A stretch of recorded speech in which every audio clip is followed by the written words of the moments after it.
There's only 40 days left in the year. And I want you to think of January 2024 you. Are they happy because you've been following every goal you made to a T? Or have you fallen off? Well, regardless of your answer, don't panic, we still got time to finish off 2024 strong. So January 2025, us can look back and be like, yeah, we did that. So here's my 8-step plan to finish off 2024 strong, whether you made New Year's resolution goals or not. Because I have fallen off some things, and I do want to make January 1st, 2024 Keltie proud, because right now she's... Number 1, finances. Find one way you can improve or work on your financial health, because yes, it's not easy to be healthy when you're stressed, and when you have financial issues, you're stressed, so it is a part of health. And what I've started doing is figuring out, number 1, what is the biggest thing getting in the way of my financial health and paying off debt? Shopping. I love shopping, I love clothes, and I am a victim of social media influencers. I know the irony, I know. But those ads, they're so good. And those email marketing are even better. They know how to just sink their teeth into you. Like, the ads are so good. It's like they perfectly made the product I needed. And also they have a great way of making it seem limited. Just launched, gonna sell out. Like, if I don't get it now, I'm gonna miss having like green, because green is in, and it's gonna be winter soon and we're in fall, and I gotta embrace the burgundy right now. And they're so good at it. But I found a solution to help, because yeah, I could just delete social media. But you know what? FOMO. Here's what I've done. I've made a shopping email. So I just made a fake Gmail account and I unsubscribed to everything. I've unsubscribed to every single email and every single social media account that just influences me to buy. But then I went and resubscribed to all my most favorite brands' email lists and sent it to this email, and doing the same and having like a fake Instagram account that I did this. So I can still know when Skims is dropping the Christmas collection because I've been waiting all year for it, but I don't need to know every single collection they drop. It's a bit more conscious, it's not passive. So I'm not just passively scrolling Instagram, passively scrolling my email and just kind of be bombarded. I have to mindfully be like, I'm going on my shopping email. I'm walking into the mall. I will be influenced and I will be tempted, but we're going in with a plan. Same with Instagram, because the passiveness is when you make more spontaneous decisions versus like practical decisions, because we still have to buy things. You're not inherently bad for wanting to purchase and that, but it's when it's out of your own choice, not brainwashing of marketing. Next category, fitness. Yes, indeed, I was going to talk about fitness. And I've stuck to my goals except mobility. I had a mobility challenge for this year. I was going to do mobility exercise every single day, stretching every single day. June happened. I went to France and just stopped. And I fell off. And I had a whole video planned for you guys. It's not happening. I have other videos that will happen, but that one won't.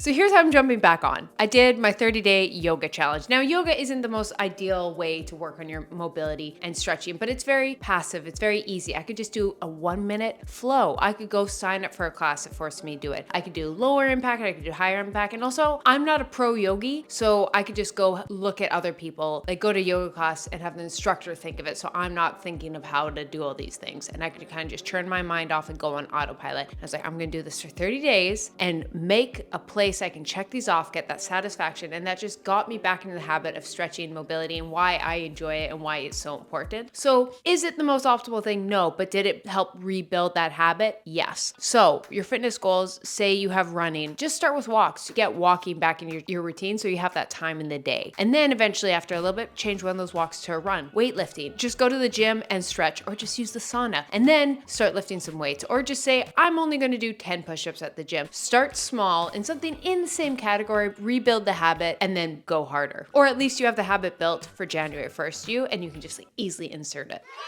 3, sleep. Of course, yeah. Are you sick of us all on health, wellness, fitness, YouTube telling you to sleep? Because we're going to keep telling you. But for me, the biggest thing is realizing what makes me accountable to my sleeping, and it's the consistency. I will wake up at the same time every day, but what influences my sleep? What time I go to bed. Realizing what causes you to fall short of your sleep goal. And for me, it's just hours. I have a tendency to only sleep 6, ideally 7, and I'm trying to get better at always sleeping 8. And it just comes down to what makes me go to bed at the right time. And what gets in the way of that is, yes, endlessly scrolling or binge watching Netflix shows. So I realized the only way for me to actually go to bed at the right time is to get bored. So I actually stopped binge watching YouTube videos. Right, Peyton? Yes, this is indeed the last YouTube video you're going to watch, because I know you're laying in bed waiting. Just one more video, one more This is it. After this video, you're going to sleep. I want you to get your full 8 hours. No more binging YouTube. So I've made my phone really boring. I use the focus mode, so like all my apps go away. If you want to go crazy, there's an app called Opal. You have to pay for it, but it will literally block everything. And I've used that in the past. Or you could just put an alarm at 8 p.m. on your phone that you have to tuck your phone away in a cupboard so you can't scroll in it. Make all my lights dim, and then just get bored. Because once you're like so bored, you're like, might as well go to bed.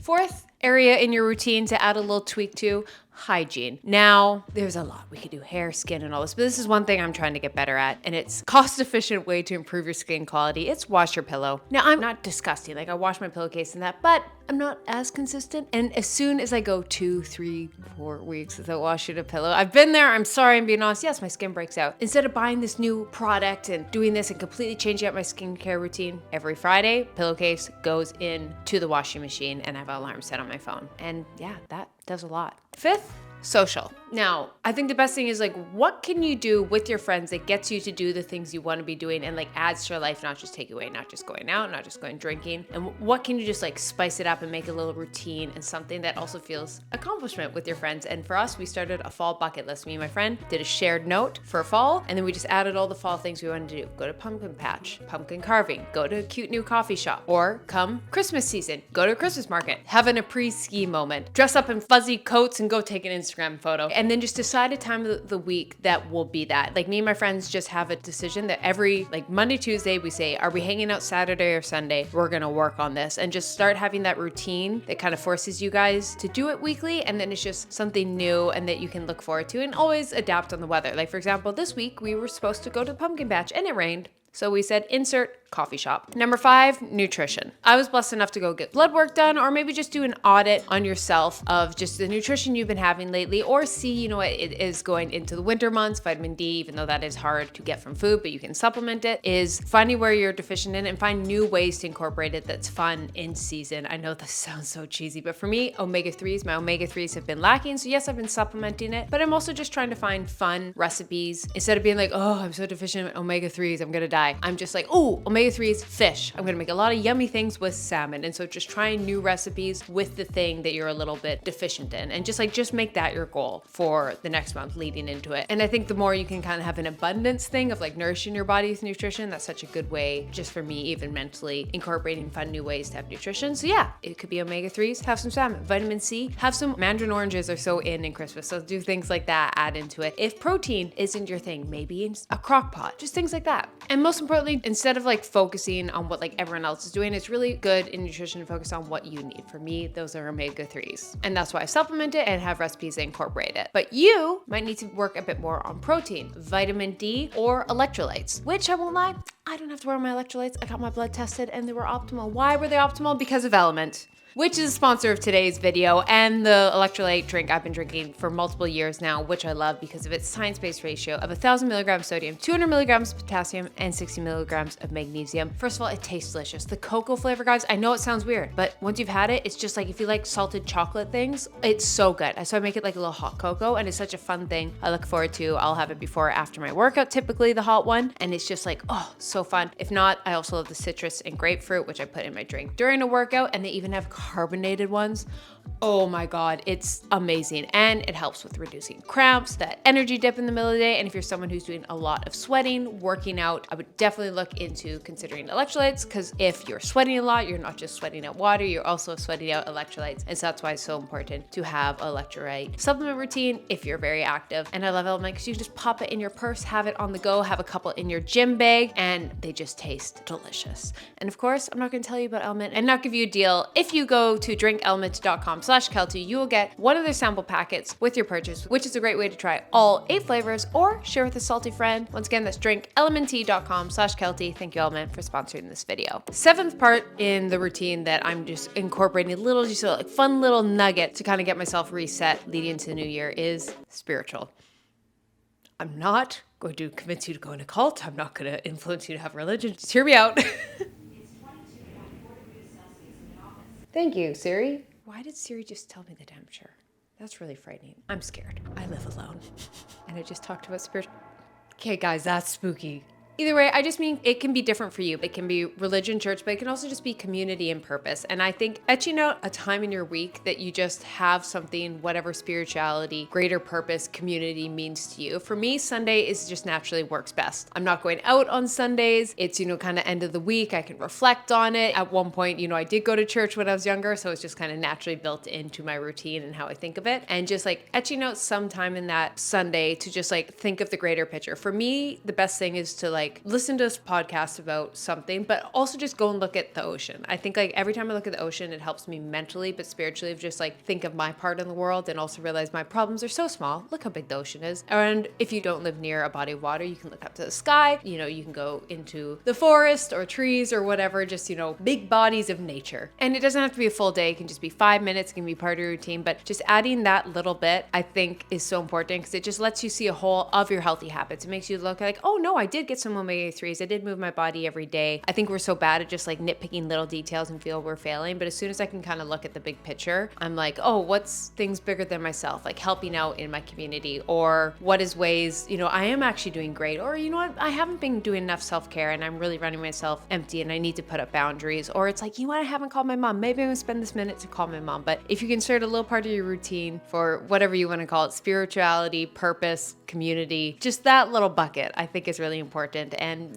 Sundays it is nice, but it could be a Monday before work. It could be a Wednesday. You all have different schedules. And 8th step to add into your healthy routine to kind of have a good reset leading into the new year, fun. Yep, I'm going to tell you to have fun. Where has society gone that you have to listen to a YouTuber and be like, guys, go have fun? Yep, because you're in self-improvement YouTube right now, so you need a little